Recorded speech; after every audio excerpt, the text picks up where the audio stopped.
ভন্টি ৰবাচোন। খুৰী কওকচোন। পানী অলপ পাম নেকি তোমাৰ ওচৰত? কেইবাদিনো হ'ল একোৱে খোৱা নাই। মোৰ ওচৰততো পানী নাই, মোৰ ঘৰ ওচৰতে। আপুনি যদি বেয়া নাপায় মোৰ ঘৰলৈকে বলক। ব'লা।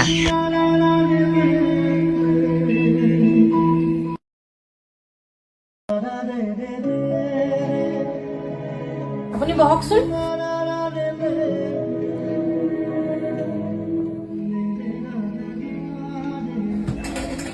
শুনাচোন, মই খুৰী এজনী লগ পালো।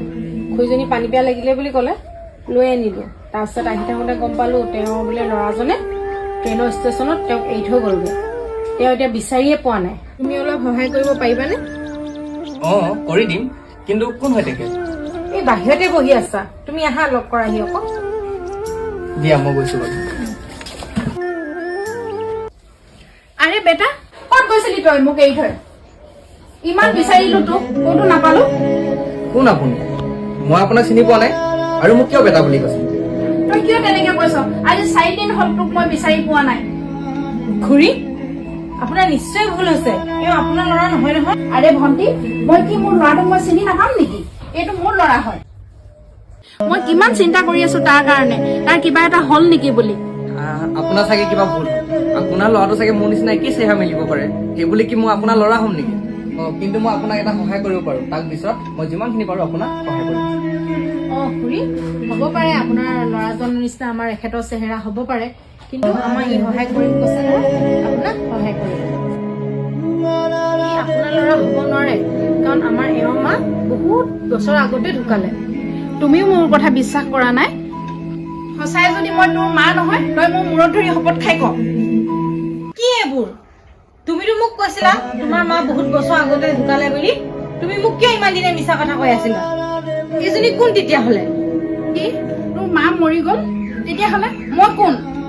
তই কিয় এনেকুৱা কৰিছ বেটা?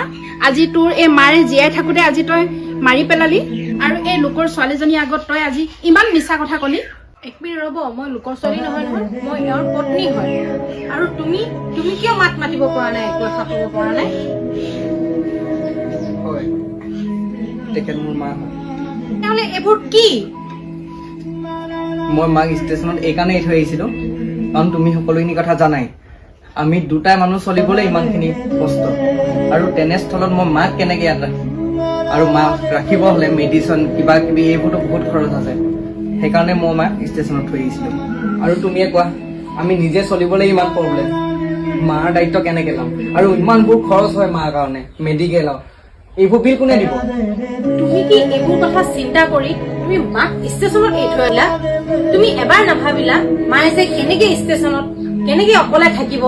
তুমি এবাৰ চিন্তা নকৰিলা? এই অচিনাকি জেগাখনত মায়ে ক'ত কেনেকে কি কৰিব, ক'ত যাব, তুমি এবাৰ চিন্তা নকৰিলা? তই যদি মোক গাঁৱতে কলিহেঁতেন বেটা, মোক চিকিৎসা কৰিবলৈ যদি নোৱাৰো, মোক যদি ৰাখিব নোৱাৰো, মই কেতিয়াও নাহিলোহেঁতেন। আৰু তই ইয়াত আহি বিয়া পাতিলি, তই মোক এবাৰো জনাব লাগে বুলি নাভাবিলি। তোকনো মই কি ক'ম? মোৰে চাগে কিবা এটা ভুল হ'ল শিক্ষা দিয়াত। হ'ব দে, তহঁতি দুটাই সুখে থাক। মই আৰু তহঁতক কোনোদিন আমনি নকৰো। মই গাঁৱলৈকে যাওঁগে। ৰ'ব মা, আপুনি ক'তো যাব নোৱাৰে। আৰু তুমি শুনা, মা আজিৰ পৰা ইয়াত থাকিব। মাৰ সকলো দায়িত্ব তুমি ল'ব লাগিব, আৰু যদি তুমি নোলোৱা তেতিয়াহ'লে মই পুলিচ থানালৈ যাম। মা, মোৰ সঁচাকে ভুল হ'ল, পাৰিলে মোক মাফ কৰি দে। তুমি ভুল নহয়, বহুত ডাঙৰ ভুল কাম কৰিছা, আৰু তুমি ভুলৰ শাস্তি পাবই লাগিব। আৰু মা আজিৰ পৰা মোৰ দায়িত্বত থাকিব, আৰু মই কাম কৰিম, মই মাৰ সকলো দায়িত্ব ল'ম। ব'লা মা।